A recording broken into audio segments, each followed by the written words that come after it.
ఈ 40 ఏళ్ల అంటే 41 సంవత్సరం అయిపోయింది మీరు నటుడిగా తెర మీదకొచ్చి. సో, సంతృప్తికరంగా సాగిందంటారా? 100% అండి. ఎందుకంటే, ఇప్పుడు మీరు 'శుభలేఖ' అనే సినిమా ప్రస్తావన తీసుకొచ్చారు. నేనప్పుడు ఎలా ఉన్నాను అనేది మీ అందరికీ తెలుసు. నాకు పలు సందర్భాల్లో మాకు కాస్ట్యూమ్స్ ఇచ్చేటప్పుడు వారు అనేవారన్నమాట, "సార్ మీకు బట్టలు ఇస్తుంటే మాకు సిగ్గుగా ఉందండి" అని. "ఏమయ్యా ఏంటి" అని. "లేదు సార్, ఒక హ్యాంగర్‌కి చొక్కా ప్యాంటు తొడిగినట్టు ఉంటుందండి" అని. సన్నగా రివటలా ఉండేవాళ్ళు. దానికి తోడు మళ్ళీ చెవులకి ఇవి పెట్టుకొని, హెడ్ ఫోన్స్ పెట్టుకొని మ్యూజిక్ వింటూ. ఆ కాలం నుంచి చూసుకుంటే I had a weak personality, 100% no doubt about it. So అక్కడి నుంచి అసలు అంటే ఇన్ని సినిమాలు ఇన్ని సంవత్సరాలు ఉంటానా లేదా అన్నది కూడా నాకు ఒక క్వశ్చన్ మార్కే. నేను ఎందుకు అంటున్నానంటేనండి, నాతో పాటు ఎంతోమంది ప్రయాణం మొదలుపెట్టారు. నాకన్నా అందగాళ్ళు, నాకన్నా మంచి పర్సనాలిటీ ఉన్నవాళ్ళు, మంచి డాన్స్ చేసేవాళ్ళు అన్నీ ఉన్నాం. బట్ కాలం వేరేది. కొంతమంది ఈ ప్రపంచంలోనే లేరు, కొంతమంది ఎక్కడ ఉన్నారో కూడా తెలియదు. అది తలుచుకున్నప్పుడు ఇంత సుదీర్ఘమైన ప్రయాణం ఉందంటే అది భగవంతుడు ఆశీస్సుల, అమ్మా నాన్న ఆశీస్సుల, ఇండస్ట్రీకి వచ్చిన పెద్దల ఆశీస్సుల, లేకపోతే ప్రేక్షక దేవుళ్ళ ఆశీస్సుల, ఇప్పటికీ నాకు అర్థం కావట్లేదు. So I feel very happy about it. So, 'Subhalekha' cinema అందులో చిరంజీవి గారి హీరో, సుమలత హీరోయిన్. సో, ఆ తర్వాత అప్పుడు ఆ తర్వాత కాలంలో వాళ్ళు ఇంకా మంచి పెద్ద పేరు సంపాదించుకున్నారు. స్టిల్ అట్లాగే మీ ఫస్ట్ హీరోయిన్ తులసి. అవును. ఆ మూవీలో. సో, ఇప్పటికి గూడా ఆమె గూడా స్టిల్ యాక్ట్ చేస్తూ ఉన్నారు.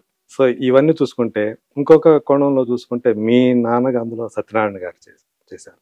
ఈరోజు ఆయన లేరు. ఇటీవలే ఆయన గూడా కాలం చేసి అట్లాగే విశ్వనాథ్ గారు లేరు. సో, మిమ్మల్ని ఇంట్రొడ్యూస్ గురువు చేసింది. గారు సో, ఆ సినిమాకి సంబంధించిన ఆ జ్ఞాపకాలు ఇవన్నీ తలుచుకుంటే ఎలా అనిపిస్తుంది? వండర్ఫుల్ అండి. See first of all director గారి చేత నాకు కబురు రావడం అనేది గొప్ప విషయం. బట్ నాకు ఫస్ట్ వారిని కలిసింది నేను 'సప్తపది' అనే సినిమాకి కలిశాను. నేను అక్కడ మెడ్రాస్ ఫిల్మ్ ఇన్స్టిట్యూట్లో ఉన్నప్పుడు ఆర్ట్ డైరెక్టర్ తోట గారు, ప్రొడ్యూసర్ బుచ్చిరెడ్డి గారు, డైరెక్టర్ గారి కో డైరెక్టర్ నండూరి విజయ్ గారు వచ్చారు.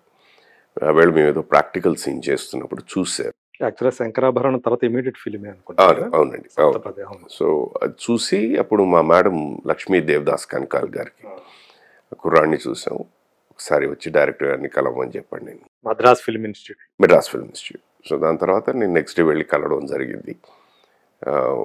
మాట్లాడుతూ ఫోటోలు అవన్నీ తీశారు. బట్ ఆ సినిమాకి నాకు అవకాశం రాలే. ఇన్స్టిట్యూట్ అయిపోయిన తర్వాత నేను మెడ్రాస్లో ఉండాలి, ఏం చేయాలి అన్న దీంట్లోనే లక్కీగా అగైన్ అది భగవంతుడు పంపించిన అదృష్టం అనాలి. వాళ్ళేమో రెస్టారెంట్ క్యాషియర్స్ కావాలి అని చెప్పి హోటల్ తాజ్ కోరమండల్లో ఒక అడ్వర్టైజ్మెంట్ చూశాను నేను. నేను బీకామ్ గ్రాడ్యుయేట్ని. సో అప్లై చేశాను. లక్కీగా నాకు అది ఉద్యోగం. సో మెడ్రాస్లో ఉండడానికి ఒక చిన్న అవకాశం ఆస్కారం తాజ్ కోరమండల్. సో అక్కడ నేను దగ్గర ఒక 3.5 years పనిచేశాను. అక్కడికి డైరెక్టర్ గారు కవర్ పంపించారు, ఇలా వచ్చి కలువు అని. అది ఏడిది నాగేశ్వరరావు గారి ఇంట్లోనే ఫోటోషూట్ జరిగింది. That is 'Subhalekha'. సో, ఆ సినిమాతో మీరు మీ అన్నగా చేసిన ఒక అరుణ్ అనే ఆయన గిరీష్ గారు 'సప్తపదిలో he played a main role. Okay. Harijan boy flute వాయిస్తుంటాడు చూసారా, ఆ అబ్బాయి కూడా నా క్లాస్మేటే ఫిల్మ్ ఇన్స్టిట్యూట్లో. But he was selected for that. అది నేను వెళ్ళిన మన్నాడే ఎప్పుడు ఆయన వెళ్ళారు, ఆయన్ని చూసి ఆయన్ని సెలెక్ట్ చేశారు. తర్వాత మీ ఇద్దరం కలిసి 'శుభలేఖలో' యాక్ట్ చేశారు. సో చిరంజీవి గారితో ఇప్పటికీ మీకు అంటే ఆయన అది నేను ఉంది అసలు అంటే నేను యాక్చువల్గా మీకు ఆయనతో కాంబినేషన్ సీన్స్ లేవు అనుకుంటా కదా పెద్దగా. 'శుభలేఖలో' ఎక్కువ లేవు, 'శుభలేఖలో' లేవు. బట్ నెక్స్ట్ మంత్రి గారి వేంకుల్లో చాలా ఉన్నాయి. తర్వాత ఇంకో సినిమా వారితో చేసింది 'పులి', దాంట్లో కూడా ఉండదు. దాంట్లో కూడా నేను వాళ్ళ చెల్లెల భర్తని చంపేస్తాను. చిరంజీవి గారితో ఆయన పుట్టినరోజు నాడు మాత్రం ఒక మెసేజ్ పెడతాను, ఆయన వెడ్డింగ్ డేకి ఒక మెసేజ్ పెడతాను, దానికి రిప్లై ఇస్తారు అంతే. కలవాలనుకుంటుంటాను బట్ వారు బిజీ, మళ్ళీ ఎందుకు ఇబ్బంది పెట్టడం అని చెప్పేసి ఇది. నేను యాక్చువల్గా నిన్నటి వరకు ఐ వాజ్ ఇన్ మారేడ్మల్లి, ఆయన సినిమానే చేస్తున్నాను. ఆయన కాంబినేషన్ ఉంటుందేమో అనుకున్నాను కానీ అది ఒక సెపరేట్ ట్రాక్ లేదన్నారు. సో ఎప్పుడో ఎప్పుడైనా షూటింగ్ జరుగుతున్నప్పుడు వెళ్ళి ఒకసారి మళ్ళీ కలుస్తాను అన్నీ. ఓకే. బట్ హీ వాస్ మాకు చాలా పెద్ద ధైర్యంగా నిలబడ్డారండి. When sir was not keeping well almost రోజు ఆయన ఫోన్ చేసి కనుక్కునేవారు. సార్ అంటే మా గురువు, మన ఆ! SPB SPB sir. గారా? ఓకే. ఆయన హాస్పిటల్‌లో ఉన్నప్పుడు ప్రతిరోజు ఫోన్ చేసేవారు. ఆయనొకరు, బాలకృష్ణ గారు ఒకరు రెగ్యులర్‌గా ప్రతిరోజు ఫోన్ చేసి ఎలా ఉంది, ఏంటి పరిస్థితి అని కనుక్కునేవారు. సో వాళ్ళిద్దరూ మాకు నిజంగా మాకు చాలా పెద్ద అండ అనమాట. ఒక తెలియని కాన్ఫిడెన్స్ ఇస్తుంది. బట్ కొన్ని కొన్ని మన చేతుల్లో లేవు. సో ఆయనకి సంబంధించి ఏమైనా జ్ఞాపకాలున్నాయా? ఎందుకంటే అప్పటికింకా 'ఖైదీ' రాలా.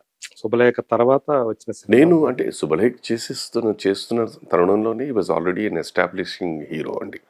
ఆయనకంటూ ఒక పెద్ద క్రేజ్ ఉండేది. సో శుభలేఖ షూటింగ్ చూడడానికి వచ్చిన వాళ్ళందరూ వారిని చూడడానికే వచ్చేవారు. He was already on the rise. డాన్సులు బాగా చేస్తున్నాడనే పేరు. అసలు అంటే మన తెలుగు సినిమా ఇండస్ట్రీలో డాన్సర్స్ అంటే నాగేశ్వరరావు గారే.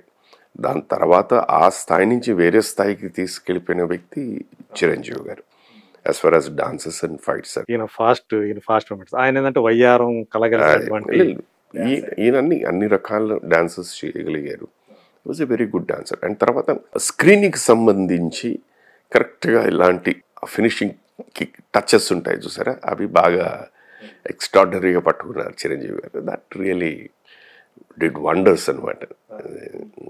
ఆ ఫినిషింగ్ కట్టింగ్స్ ఉంటాయి చూసారా, అవి భలే ఉంటుంది.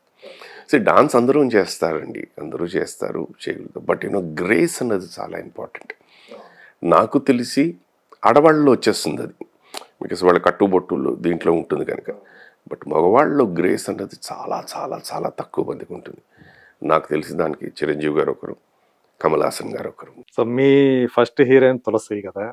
సో ఆమెతో అంటే ఎప్పుడైనా షేర్ చేసుకుంటూ ఉంటారా? ఎప్పుడైనా మీరు కలుసుకున్నప్పుడు? లేదండి. నేను అప్పటికి ఈవెన్ నేను శుభలేఖ అదే చాలా చిన్న అమ్మాయి అప్పటికి ఆమె. ఎందుకంటే 2 ఏళ్ల క్రితమే శంకరాభరణం చేసి. బట్ అప్పటికే she was a big actress అనాలి. ఎందుకంటే యాజ్ అ చైల్డ్ ఆర్టిస్ట్గా వారు స్టార్ట్ అయ్యారు. వారికంటూ ఒక ప్రత్యేక గుర్తింపు ఉండేది. ఫుల్ ఫ్లెడ్జ్డ్ ఒక అడల్ట్ క్యారెక్టర్ అంటే శుభలేఖతోనే స్టార్టింగ్.